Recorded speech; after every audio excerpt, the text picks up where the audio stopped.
시간이 되었습니다. 우리 함께 신앙 고백하심으로 12월 첫째 주 주일 예배를 하나님 앞에 올려드리겠습니다. 전능하사 천지를 만드신 하나님 아버지를 내가 믿사오며 그 외아들 우리 주 예수 그리스도를 믿사오니 이는 성령으로 잉태하사 동정녀 마리아에게 나시고 본디오 빌라도에게 고난을 받으사 십자가에 못 박혀 죽으시고 장사한 지 사흘 만에 죽은 자 가운데서 다시 살아나시며 하늘에 오르사 전능하신 하나님 우편에 앉아 계시다가 저리로서 산자와 죽은 자를 심판하러 오시리라. 성령을 믿사오며 거룩한 공예와 성도가 서로 교통하는 것과 죄를 사하여 주시는 것과 몸이 다시 사는 것과 영원히 사는 것을 믿사옵나이다. 아멘.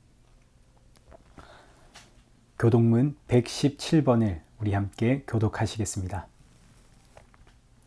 광야와 메마른 땅이 기뻐하며 사막이 백합화같이 피어 즐거워하며 무성하게 피어 기쁜 노래로 즐거워하며 레바논의 영광과 갈멜과 사론의 아름다움을 얻을 것이라. 그것들이 여호와의 영광 곧 우리 하나님의 아름다움을 보리로다. 너희는 약한 손을 강하게 하며 떨리는 무릎을 굳게 하며 겁내는 자들에게 이르기를 굳세어라. 두려워하지 말라. 보라, 너희 하나님이 오사 보복하시며 갚아주실 것이라. 하나님이 오사 너희를 구하시리라 하라. 그때에 맹인의 눈이 밝을 것이며 못 듣는 사람의 귀가 열릴 것이며 그때에 저는 자는 사슴같이 뛸 것이며 말 못하는 자의 혀는 노래하리니 이는 광야에서 물이 솟겠고 사막에서 시내가 흐를 것임이라. 뜨거운 사막이 변하여 못이 될 것이며 메마른 땅이 변하여 원천이 될 것이며 승량이 눕던 곳에 풀과 갈대와 부들이 날 것이며 거기에 대로가 있어 그 길을 거룩한 길이라 일컫는 바 되리니 깨끗하지 못한 자는 지나가지 못하겠고 오직 구속함을 입은 자들을 위하여 있게 될 것이라. 아멘. 찬송가 32장 찬양하시겠습니다. 만유의 주제 존귀하신 예수 사람이 되신 하나님 나 사모하여 영원히 섬길 내 영광 되신 주로다.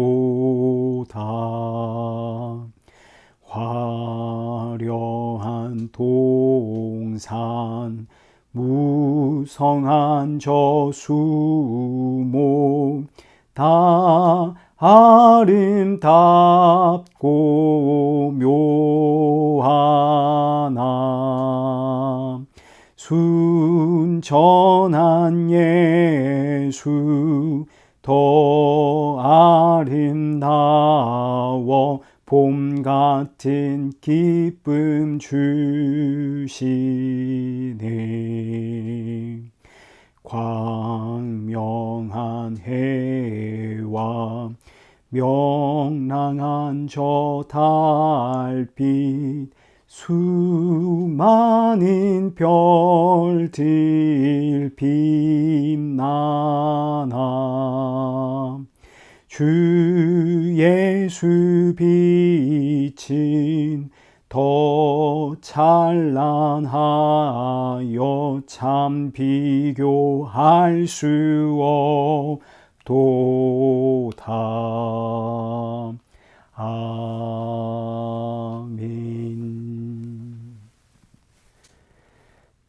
기도하겠습니다.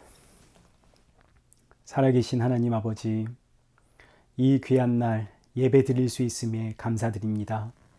이 예배를 드리는 시간 내내 이 예배는 오직 예수님의 십자가 은혜로 드릴 수 있다는 사실 기억하게 하시고 예배 후에는 이 귀한 예수 생명의 증인으로 살아갈 수 있도록 우리 모두에게 성령의 충만함 부어 주옵소서. 예수님의 이름으로 기도드리옵나이다. 아멘. 성경 봉독하시겠습니다. 오늘 보실 말씀은 로마서 2장 12절부터 16절의 말씀입니다. 우리 함께 한 절씩 교독하시겠습니다. 무릇 율법 없이 범죄한 자는 또한 율법 없이 망하고 무릇 율법이 있고 범죄한 자는 율법으로 말미암아 심판을 받으리라. 하나님 앞에서는 율법을 듣는 자가 의인이 아니요 오직 율법을 행하는 자라야 의롭다 하심을 얻으리니 율법 없는 이방인이 본성으로 율법의 일을 행할 때에는 이 사람은 율법이 없어도 자기가 자기에게 율법이 되나니 이런 이들은 그 양심이 증거가 되어 그 생각들이 서로 혹은 고발하며 혹은 변명하여 그 마음에 새긴 율법의 행위를 나타내느니라. 곧 나의 복음에 이른 바와 같이 하나님이 예수 그리스도로 말미암아 사람들의 은밀한 것을 심판하시는 그날이라. 아멘. 교회 소식 알려드리겠습니다. 헌금과 말씀 후원은 옆에 있는 이 영상을 참고해 주시면 되겠습니다. 계속해서 우리 이레교회 새로운 예배처를 위해서 기도 부탁을 드립니다. 이레교회 온라인 라이브 예배는 주일 오후 1시입니다. 아동부와 청소년부 예배는 주일 오전 11시가 되겠습니다. 수요 예배는 저녁 7시입니다. 많은 참여 부탁을 드립니다. 참여하시는 방법은 줌으로 들어오셔서 778-878-5238을 입력하시면 됩니다. 오늘 우리가 살펴볼 하나님의 말씀은 로마서 2장 12절에서 16절 율법을 행하는 자라는 제목으로 함께 오늘 본문의 말씀을 살펴보겠습니다. 지난주에는 우리가 하나님의 심판의 기준에 대해서 살펴보았습니다. 오늘도 그 연장선에서 이어지는 말씀입니다. 하나님의 심판의 기준은 우리 6절에 기록되어 있는 것처럼 행함입니다. 무엇을 행했는가? 각 사람에게 그 행한 대로 심판하시는 하나님. 이때 행한 대로라는 이 단어는 이중적인 의미를 가지고 있는데 첫째는 문자 그대로 각 사람이 행한 그 행한 대로 심판을 하신다는 뜻입니다. 각 사람이 행한 그 행위대로 심판을 하신다면 우리는 하나님의 심판을 피할 방법이 없습니다. 형제에게 욕하는 자마다 살인자요 지옥 형벌을 피하지 못할 것이다. 예수님께서 말씀을 하셨는데 우리 얼마나 욕하며 살고 있습니까? 정말 입에 담기 힘든 그런 쌍욕은 우리가 하지 않는다 하더라도 우리는 손가락질을 하고 비난을 하고 정죄를 하고 평가를 하고 있습니다. 그러니 각 사람의 행한 대로 하나님께서 심판을 하신다면 이 땅의 모든 인생은 하나님의 심판을 피할 방법이 없습니다. 그러니 문자적 의미의 행함이란 심판의 기준이 될 수가 없죠. 행함을 기준으로 삼는다면 모든 인생이 하나님의 심판을 피할 방법이 없기 때문입니다. 그래서 두 번째, 이 행함이라는 이 단어의 두 번째 의미는 어떤 일을 행했느냐입니다. 어떤 일을 행했는가? 하나님께서 인정하시는 그 행함을 했느냐 안 했느냐? 이걸 심판의 기준으로 삼는다는 뜻입니다. 그러면 이때 하나님이 인정하시는 행함이란 뭘 의미할까요? 그건 바로 하나님의 일을 뜻합니다. 하나님의 일을 네가 했느냐? 하나님의 일을 하지 않았느냐? 그렇다면 하나님의 일은 또 무엇인가? 여러분 지난주에 우리가 다 살펴보았습니다. 기억나시죠? 예수 그리스도를 믿는 것이 하나님의 일입니다. 우리가 주일 성수를 하고 선교하고 전도하고 봉사하고 헌신하고 충성하는 이런 일들은 부름받은 성도로서 십자가의 증인으로서 마땅히 살아가야 하는 성도의 사명인 것이지 마땅히 해야 하는 일인 것이지 여러분 이건 하나님의 일이 아닙니다. 하나님의 일이란 요한복음 6장 29절 하나님께서 보내신 이를 믿는 것이 하나님의 일이니라. 하나님께서 보내신 이 곧 예수 그리스도를 믿는 것 이것이 바로 하나님의 일입니다. 그러니 심판의 기준은 너희 안에 예수 그리스도를 믿는 믿음이 있느냐 그 믿음이 없느냐. 예수 그리스도를 믿는 그 믿음이 임한 자는 영생을 그 믿음이 없는 자는 영벌을. 이때 믿음이라고 하는 것은 내가 믿겠습니다 라고 하는 나의 결단, 각오, 의지 이런 것들이 아니라 하나님이 내 안에 새롭게 창조하여 넣어주시는 겁니다. 따라서 심판의 기준은 하나님이 내 안에 넣어주신 그 믿음, 이 믿음이 심판의 기준이 되는 겁니다. 그래서 로마서 1장 17절 복음에는 하나님의 의가 나타나서 믿음으로 믿음에 이르게 하나니 기록된 바 오직 의인은 믿음으로 말미암아 살리라 함과 같으니라. 오직 의인은 믿음으로 말미암아 살리라. 그러니 보십시오. 저와 여러분이 행한 행함은 전부 죄입니다. 우리는 죄만 짓고 살아가고 있습니다. 그런데 이런 내가 구원을 받은 것은 오직 하나님께서 내 안에 넣어주신 믿음 때문입니다. 이걸 은혜라고 이야기하죠. 오직 은혜로 내가 삽니다. 그러니 보십시오. 얼마나 감사한가요? 에베소서 2장 8절 너희는 그 은혜에 의하여 믿음으로 말미암아 구원을 받았으니 이것은 너희에게서 난 것이 아니요 하나님의 선물이라. 행위에서 난 것이 아니니 이는 누구든지 자랑하지 못하게 함이라. 나를 살리는 이 믿음은 하나님이 내 안에 넣어주신 선물입니다. 나의 행위를 보고 주신 것이 아니라 무조건적인 하나님의 선물. 그래서 은혜, 그래서 감사. 그런데 세상은 이런 이야기를 불쾌하게 생각을 합니다. 아니 그렇다면 전부 하나님 마음대로네. 하나님 마음대로 누구는 살리고 누구는 죽이고 누구는 살리고 누구는 벌하고 난 마음대로 하는 그런 하나님 나는 못 믿겠다. 자기 마음대로 누구는 살리고 누구는 죽이고 이게 뭐냐? 여기에 대한 답변이 이제 오늘 본문의 말씀입니다. 그래서 오늘 본문 12절이 이렇게 시작을 하는 거죠. 12절 말씀을 보십시오. 무릇 율법 없이 범죄한 자는 또한 율법 없이 망하고 무릇 율법이 있고 범죄한 자는 율법으로 말미암아 심판을 받으리라. 자, 이 말씀의 의미는 율법을 받은 유대인이든 율법을 받지 못한 이방인이든 모두 죄인이다 라는 뜻입니다. 하나님 앞에서 왜 누구는 살리고 누구는 죽입니까? 라고 말할 자격이 없는 우리는 그런 죄인들이다. 이 땅의 모든 인생은 전부 하나님의 심판과 그 저주 아래에 있는 그 심판과 저주를 피할 방법이 없는 죄인들이다. 그럼 이때 이제 로마 교회 성도들이 의문을 가질 수 있겠죠. 로마서가 로마 교회에 보내는 편지니까요. 아니, 저 이방인들은 하나님의 심판을 피할 방법이 없는 죄인이라는 것 우리가 이해할 수 있습니다. 그러나 우리는 하나님의 말씀을 알고 그리고 이 하나님의 말씀을 주야로 묵상하며 이 말씀대로 살려고 노력하는 인생들인데 왜 우리도 하나님의 심판을 피할 수가 없습니까? 우리는 하나님의 말씀을 보고 있는데. 이때 사도 바울의 답변은 율법, 이 말씀은 심판의 기준이 아니다입니다. 그래서 율법이 없는 자는 율법이 없어서 망하고 율법을 잇는 자는 율법으로 인해 망한다. 율법이 있든 율법이 없든 망하는 것은 똑같다. 구원의 기준은 율법이 아니라 오직 예수 그리스도를 믿는 믿음입니다. 그래서 의인은 믿음으로 말미암아 살리라. 아니 그렇다면 성경은 뭡니까? 율법은 대체 뭡니까? 율법은 있어도 망하고 없어도 망한다면 그럼 대체 우리에게 율법은 왜 주었습니까? 지금 이 말씀이 로마 교회를 향해 주는 말씀입니다. 로마 교회가 성경, 이 당시는 구약 성경뿐이었고 구약 성경을 이 당시에 율법이라고 불렀습니다. 구약 성경 이꼴 율법입니다. 로마 교회가 이 성경, 이 율법을 가지고 서로 말씀을 해석을 하면서 이렇게 해석하는 것이 옳다. 아니다. 이 말씀은 이렇게 해석하는 것이 옳다.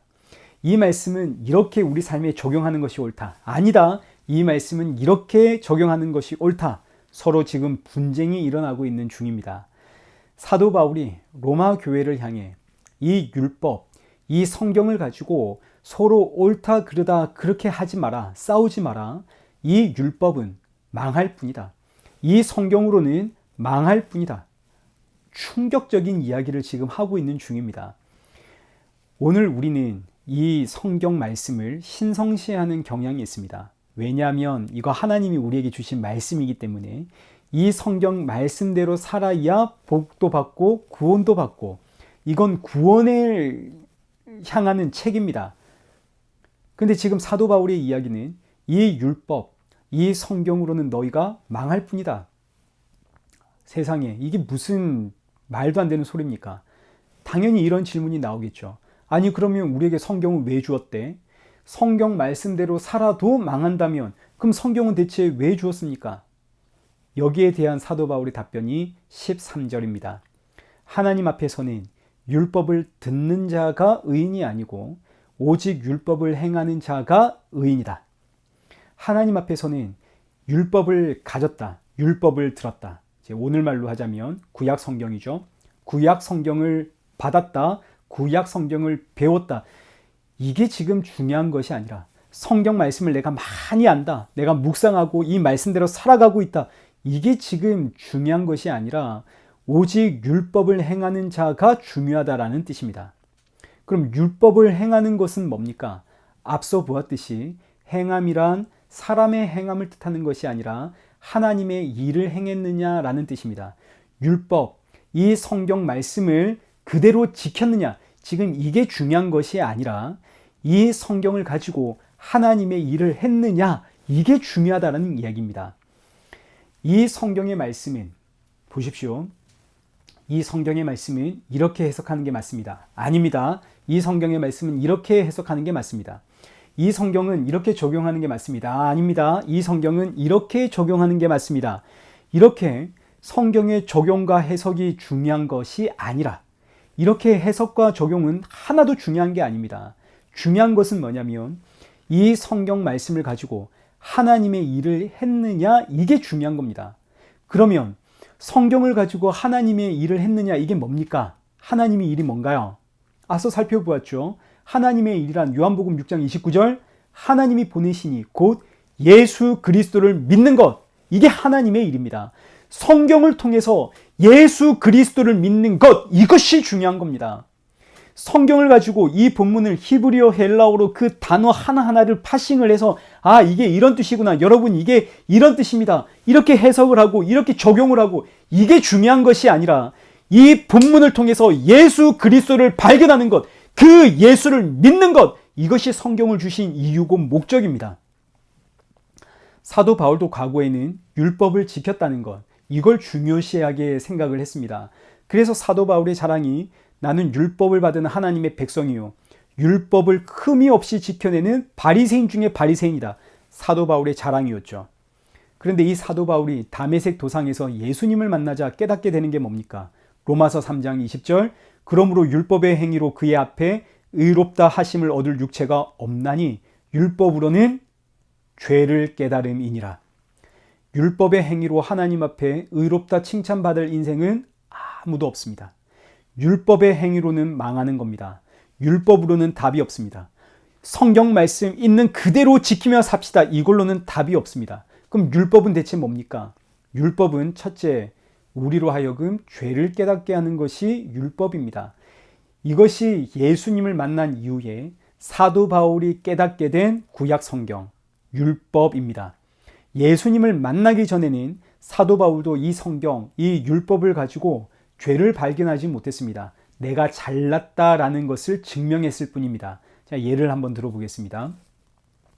창세기에는 라멕이라는 사람이 나옵니다. 창세기 5장 24절에 라멕이 사람을 죽이고 하는 말이 가인을 위하여는 700, 라멕을 위해서는 벌이 77배이로다.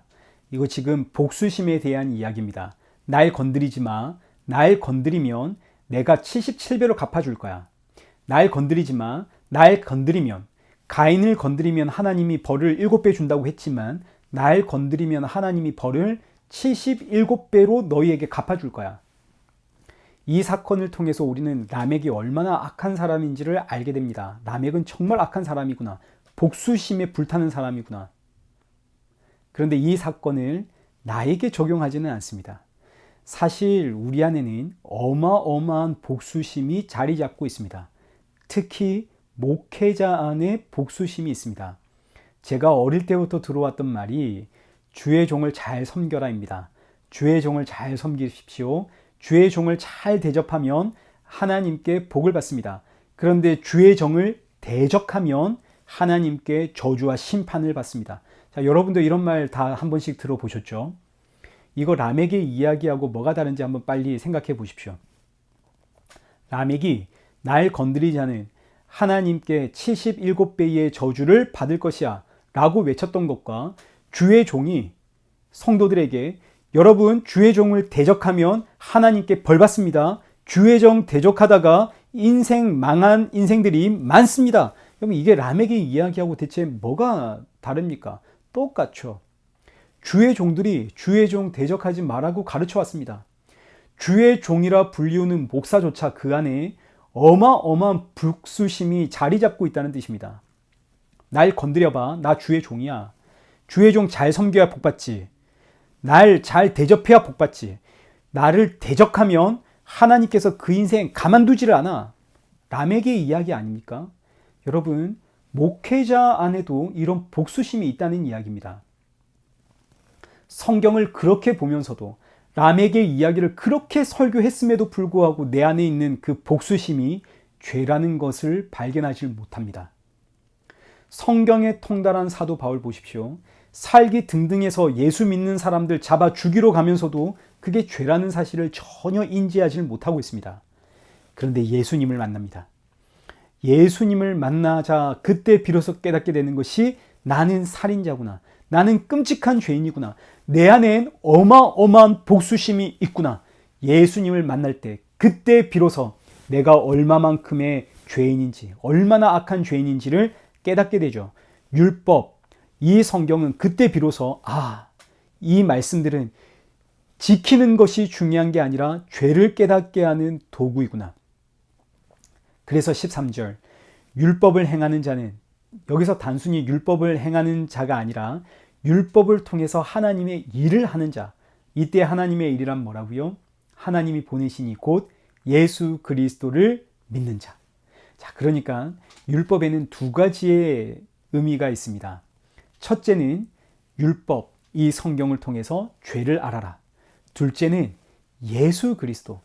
율법에는 하나님의 어린 양, 예수 그리스도가 담겨 있기 때문에 이 율법, 이 성경은 구원에 이르는 책입니다. 구원에 이르는 법이 되는 거죠. 여러분, 이게 성경을 우리에게 주신 이유입니다. 왜 성경을 주셨나요? 아니, 말씀대로 살아도 망한다면 그럼 대체 우리에게 성경 왜 주셨습니까?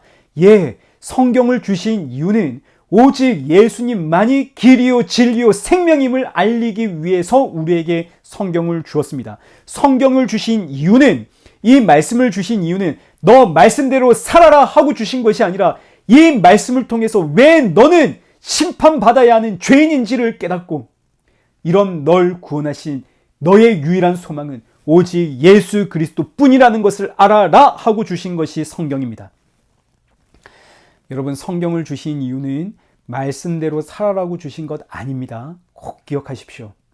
왜 예수님만이 우리의 소망이 되는지, 왜 예수님만이 구원의 길인지 그 이유를 알아라고 성경을 주신 겁니다.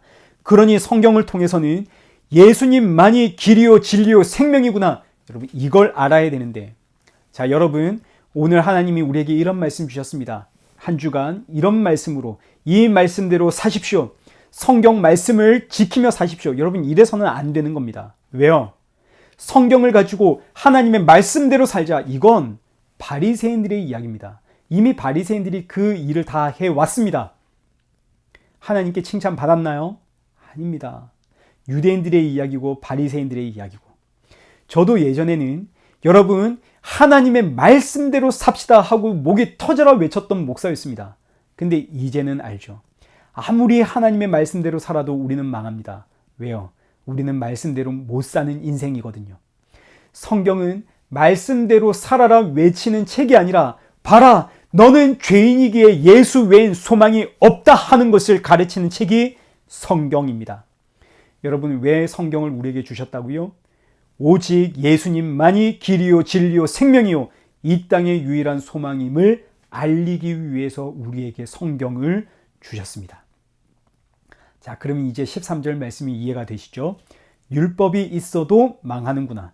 하나님 앞에서는 율법을 듣는 자가 의인이 아니고 율법을 행하는 자, 곧 우리 주 예수 그리스도를 믿는 자, 그가 바로 의인이구나. 예수님만이 소망이구나. 목사님, 그러면 율법이 없는 사람들은 억울한 거 아닙니까? 율법이 없는 사람들은 죄를 지어도 그게 죄인지를 모를 텐데, 그런데 그들이 심판을 받는다면 억울한 거 아닌가요? 그래서 14절과 15절입니다. 율법 없는 이방인이 본성으로 율법의 일을 행할 때에는 이 사람은 율법이 없어도 자기가 자기에게 율법이 되나니, 이런 이들은 그 양심이 증거가 되어 그 생각들이 서로 혹은 고발하며 혹은 변명하여 그 마음에 새긴 율법의 행위를 나타내느니라. 이방인들은 율법을 모릅니다. 율법을 받질 않았습니다. 그러나 이방인들에게는 하나님께서 양심을 주었습니다. 유대인들은 율법을 통해서 죄를 깨닫습니다. 그러나 이방인들은 하나님이 주신 그 양심을 통해서 죄를 깨닫습니다. 양심이 곧 율법의 역할을 하는 거죠. 죄를 알게 하는. 저와 여러분은 이방인들입니다. 그래서 예수님 믿기 전 우리는 양심을 통해서 이게 죄라는 사실을 알아왔습니다. 양심의 소리가 이건 죄야 하고 우리에게 알려주었죠. 그래서 죄를 지으면 가슴이 콩닥콩닥거립니다. 어릴 때 부모님께 거짓말했던 기억 있으시죠? 가슴이 막 콩닥콩닥 터질 것 같은 그 기억들. 양심의 소리입니다. 그거 죄야. 너 그렇게 살면 안 돼. 그런데 나이가 들면서 이런 거짓말들, 이런 죄들이 자꾸 반복이 되니까 양심이 무뎌지기 시작을 했습니다. 그래서 이제는 웬만한 일로는 가슴이 뛰질 않습니다. 웬만한 일로는 눈 하나 깜빡하지 않습니다. 오히려 자기를 변명하게 됩니다. 어쩔 수 없었잖아. 이게 최선이었어. 난 할 만큼 했어. 자신의 죄를, 자신의 잘못을 정당화시키는, 이것을 성경은 양심의 화인을 맞은 자라고 표현을 합니다. 양심의 화인을 맞았기 때문에 이제는 웬만한 일로는 가슴이 뛰지를 않습니다. 죄에 무뎌집니다. 저는 저희 집에서 제가 아빠라는 이유 하나로 면죄부를 가집니다. 난 아빠야. 그래서 아빠는 항상 옳고 아빠는 이래도 돼. 아빠니까. 아빠라는 이유 그거 하나만으로 자녀들 앞에서 저의 모든 행위를 정당화시키는, 이게 잘못된 것을 알면서도 끝까지 우기는, 어디 아빠한테 감히. 저는 보십시오. 양심의 화인을 맞은 자입니다. 그런데 저만 그런가요? 아니요. 이 땅에 사는 모든 인생이 전부 양심의 화인을 맞았기에 죄에 무뎌져 있습니다. 죄를 죄로 알지를 못하죠. 그래서 보십시오.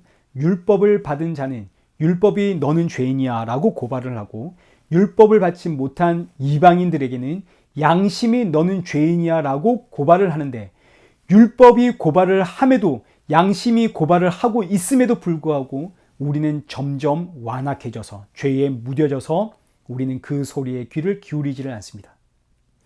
그렇기에 유대인이든 이방인이든 나는 이게 죄인지 몰랐습니다 하고 핑계댈 수가 없습니다. 율법과 양심이 증거하고 있기 때문에 몰랐다는 것이 핑계가 되지 않습니다.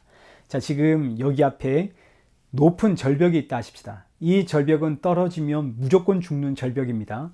그런데 나는 이 앞이 절벽인지 몰랐습니다. 그래서 무심코 길을 걷다가 그만 이 절벽에 떨어졌습니다. 그러면 안 죽습니까? 몰랐으니까 안 죽는 건가요? 그런 거 아니죠. 몰랐든 알았든 이 절벽에서 떨어지면 죽는 겁니다. 이게 오늘 본문의 이야기입니다. 너희가 알았든 몰랐든 율법을 받았든 못 받았든 죄의 삭은 사망이니라. 왜 하나님 누구는 살리고 누구는 죽입니까? 너희는 이런 말할 자격이 없는 죄인들이다.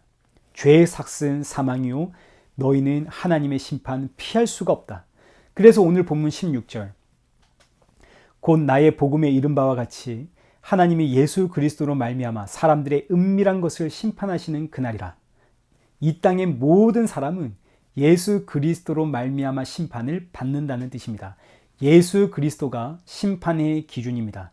모든 사람들의 그 은밀한 일들이 들춰지는 그날, 그 마지막 날이죠. 내 모든 생각과 내 모든 행위가 온 천하에 발가벗겨지듯 그렇게 드러나는 그날에 나의 그 모든 부끄러움을 가려주실 분은 오직 예수님 뿐입니다. 그날의 예수님이 나의 구원의 소망이 되십니다. 예수님이 그 십자가의 보혈로 나의 그 모든 부끄러움을 덮어주시는 거죠. 여러분, 이것이 바로 복음입니다. 복음이라고 하는 것은 하나님의 심판을 전제로 하고 있습니다. 복음은 내가 지금 잘 살고 있는데 예수 믿으면 더 잘 살 수 있어. 내가 지금 행복하게 살고 있는데 교회 나가고 예수님 믿으면 나 더 행복하게 잘 살 수 있어. 이런 이야기 아닙니다. 복음은 언제나 심판에 대한 이야기를 전제로 시작을 합니다. 로마서 1장부터 지금까지 사도 바울이 지금 풀어가고 있는 이 복음의 흐름을 기억하십시오. 로마서 1장 16절에 복음은 모든 믿는 자에게 구원을 주시는 하나님의 능력입니다. 좋습니다. 복음은 모든 믿는 자에게 구원을 주시는 하나님의 능력이구나. 근데 이 복음이 나에게 왜 필요하지? 여러분, 하나님의 진노가 있습니다. 로마서 3장 9절 유대인이나 헬라인이나 다 죄 아래에 있다고 이미 선언되었느니라. 의인은 없나니 하나도 없느니라. 유대인이나 헬라인이나 이 땅의 모든 사람들은 다 지금 죄 아래에 있습니다. 하나님의 심판 아래에 있습니다. 그런데 복음이 있습니다. 이 복음이 나를 여기서 구원하고 나를 여기서 살립니다. 예수님 나 대신 십자가에 죽으셨기에 내가 삽니다. 이 복음. 따라서 복음은 하나님의 심판과 구원에 대한 이야기입니다. 심판이 있고 구원이 있습니다. 이 사실을 알게 되면 성도에겐 그저 감사뿐입니다. 예수님을 믿기 전 나는 본질상 진노의 자녀였습니다. 하나님의 진노를 피할 방법이 없습니다. 그런데 예수님, 이런 나 대신 십자가의 죽으심으로 내가 구원을 받았습니다. 그래서 성도에겐 그저 감사뿐입니다. 이 감사는 내가 좋은 학교를 가고 좋은 직장을 가고 좋은 배우자를 만나고 내 인생에 좋은 일이 일어나고 그래서 터져 나오는 감사가 아닙니다. 그런 값싼 감사가 아닙니다. 예수님을 믿는 믿음에 대한 감사입니다. 예수님 믿는 믿음이 내 안에 임했다는 것에 대한 감사요. 죄와 사망의 나라에서 의와 생명의 나라로 옮겨졌다는 사실에 있어서의 감사요. 하나님의 진노에서 하나님의 자녀가 되었다는 것에 있어서의 감사입니다. 그래서 성도는 좋은 일이 있든 나쁜 일이 있든 범사에 감사할 수 있는 거죠. 그런데 이 사실을 모르면 감사는 없고 요구만 있습니다. 내가 하나님 믿어 주었고 내가 교회도 나가 주었고 내가 헌금도 했고 내가 봉사도 했고 내가 충성도 했고 내가 전도도 했고 그러니 나는 복받을 자격이 있지. 하나님 주십시오. 하나님께 당당하게 요구를 하는, 여러분, 이건 신앙도 아니고 믿음도 아닙니다. 성도는 하나님께 당당히 요구할 수가 없습니다. 흔히 하나님과 성도 사이를 아버지와 아들 사이의 관계로 비교를 하면서 아들이 아버지에게 요구하는 것은 정당한 권리다. 아들이니까 아버지에게 달라 하는 것이지 아들이 아니면 아버지께 달라고 하지를 못한다. 그러니 성도가 하나님 아버지께 달라고 하는 것은 정당한 권리다. 예, 맞는 말입니다. 그래서 예수님은 하나님 아버지께 당당하게 요구를 하시는 겁니다. 정당한 권리입니다. 예수님이 하나님 아버지께 달라 하는 것은 예수님의 아들이신 예수님의 정당한 권리입니다. 그러나 저와 여러분은 양자라는 사실을 기억하십시오. 우리는 하나님의 친아들이 아닙니다. 우리는 그의 피조물이고 우리는 죄인입니다. 우리는 양자입니다. 나와 하나님 사이에는 예수님이 계시는 겁니다. 예수님 때문에 양자라고 칭함을 받는 것이지 하나님과 나 사이에 예수님 사라지면 하나님과 나는 아무런 관계가 없습니다. 오히려 나는 하나님의 심판을 받아 지옥 형벌을 받아야 되는 죄인입니다. 그렇기 때문에 예수님 때문에 하나님의 양자가 된 성도는 그저 감사가 있을 뿐입니다. 이런 날 양자 삼아 주신 예수님에 대한 감사, 하나님의 은혜에 대한 감사, 성도에게는 감사가 있는 것이지 당당한 요구? 그럴 수가 없습니다. 여러분, 예수님의 십자가를 묵상해 보십시오. 나의 죄로 인해 십자가에 죽으신 예수님을 보면서 대체 어떻게 감히 하나님 아버지, 내 아버지 아닙니까? 나에게 주십시오. 이렇게 요구할 수 있겠습니까? 세상도 이건 말이 안 된다는 걸 압니다. 자, 지금 내가 물에 빠졌습니다. 나 지금 물에 빠져 죽어가고 있습니다. 그런데 한 사람이 뛰어들어 나를 물에서 건져주고 나 대신 그 물에 빠져나오질 못하고 그 물에서 죽었습니다. 그럼 물에서 건짐을 받은 내가, 겨우 건짐을 받은 내가 날 살리고 나 때문에 죽은 그 아들의 아버지에게 가서 내가 이제 당신의 아들이니까 나에게 돈 좀 주시오. 나 좀 성경시켜 주시오. 나 좀 잘되게 좀 도와주시오. 여러분, 이럴 수 있겠습니까? 세상 사람들도 이러면 손가락질합니다. 저게 사람이냐고. 그런데 놀랍게도 오늘날 신앙인들은 은혜라는 이름으로 너무나 당당하고 뻔뻔하게 하나님께 그렇게 요구를 하고 있는 거죠. 세상 사람들이 아는 걸 성도만 모릅니다. 오히려 이것을 성도의 마땅한 권리, 특권이라고 생각하는, 왜 이렇게 되었나요? 왜 이걸 성도의 정당한 요구라고 그렇게 가르치고 배워왔나요? 복음이 사라졌기 때문이죠. 십자가의 예수님을 묵상하지 않기 때문입니다. 잠언 29장 18절, 묵시가 없으면 백성이 방자히 행하느니라. 여기서 묵시가 영어로는 비전이고 성경이 말하는 비전이란 예수 그리스도입니다. 예수님이 없으면 백성은 방자히 행하게 됩니다. 방자히 행하게 됨, 감사가 없습니다. 하나님께 요구하게 됩니다. 당연한 권리, 특권이라 부르게 생각하게 됩니다. 내 요구를 들어주면 감사, 내 요구 들어주지 않으면 대체 하나님의 뜻은 어디 있는지 모르겠어. 고개를 절레절레 흔들게 되는 이 방자함. 그러나 십자가의 예수님을 묵상하게 된 성도는, 믿음이 임한 성도는 오직 감사뿐입니다. 감사 외에는 할 말이 없죠. 모든 상황 가운데 때때로는 원망이 나오는 상황이 있습니다. 원망이 터지고 불평도 터집니다. 그러나 돌아서면 그럼에도 불구하고 세상에 이런 날 구원하신 그 은혜에 대한 감사.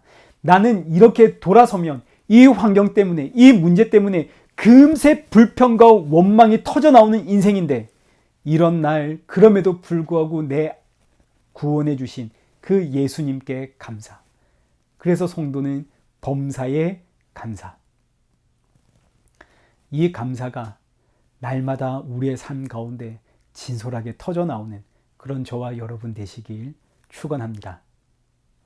우리 찬송가 301장 찬양하신 이후에 기도하고 축도로 예배를 마치겠습니다. 지금까지 지내온 것 주의 크신 은혜라, 한이 없는 주의 사랑 어찌 이루 말하랴. 자나깨나 주의 손이 항상 살펴주시고, 모든 일을 주 안에서 형통하게 하시네. 몸도 마음도 연약하나 새 힘 받아 살았네. 물 붓듯이 부으시는 주의 은혜 족하다. 사랑 없는 거리에나 험한 산길 헤맬 때 주의 손을 굳게 잡고 찬송하며 가리라. 주님 다시 배울 날이 날로 다가와, 무거운 짐 주께 맡겨 벗을 날도 멀잖네. 나를 위해 예비하신 고향 집에 돌아가 아버지의 품 안에서 영원토록 살리라. 살아계신 하나님 아버지, 내 삶의 행위대로 심판한다면 주의 심판 피할 방법이 없는데, 예수님 믿는 믿음 넣어주심으로 죄와 사망에 매인 우리를 의와 생명의 나라로 옮겨주심에 감사드립니다.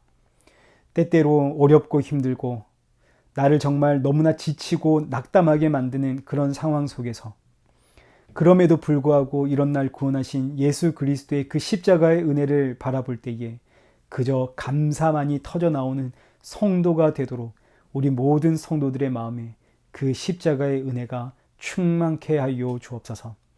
예수님의 이름으로 기도드리옵나이다. 아멘. 이제는 우리 주 예수 그리스도의 은혜와 성부 하나님의 크신 사랑과 성령 하나님의 위로교통 충만하시니 우리 주 예수 그리스도 다시 오시는 그날까지 주신 은혜에 감사하며 십자가의 증인으로 살아가길 소원하는 우리 일회교회와 성도들과 온 세상 교회 머리머리 위에 이제로부터 영원토록 함께 있을지어다. 아멘.